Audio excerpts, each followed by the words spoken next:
Fishing expedition o naghahanap lang ng butas ang tawag ni Vice President Sara Duterte sa mga bagong kasong kriminal na isinampa laban sa kanya. Kaugnay sa umano'y maling paggamit ng 612 million pesos na confidential fund mula sa Office of the Vice President at sa Department of Education.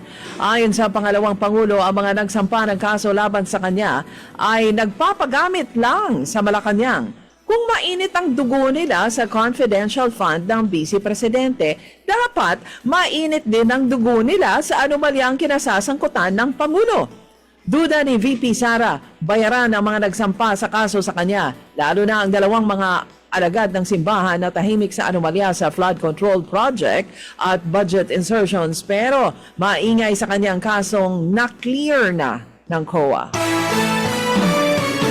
Ilang araw na lang at Pasko na, kaya nagpapaalala ang Department of Health sa publiko na maging maingat sa pagkain at kaligtasan sa kalsada, lalo na sa holiday rush. Ayon sa DOH, nakatuon ang kampanya ngayong taon sa malusog na pagkain, ligtas na biyahe at tamang pagdiriwang ng bagong taon.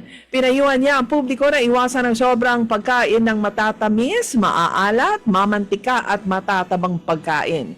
Sa datos ng DOH nitong huling bahagi ng taong 2025, mahigit sa 50,000 na mga adults ay nasa panganib na ng hypertension, 16,000 ay may diabetes at 110,000 naman ay may obesity issue. Wala raw sa Portugal si dating ako Bicol Party List Representative Zaldico. Ito naman ang ulat na natanggap ng Department of Foreign Affairs mula sa Philippine Embassy sa Portugal. Noong Miyerkules, inanunsyo ni Pangulong Marcos Jr. na nakansela na ang pasaporte ni Ko. Umalis sa bansa si Ko dahil sa medikal na dahilan at hindi pa nakakabalik, habang patuloy naman ang investigasyon sa mga budget insertions at flood control project.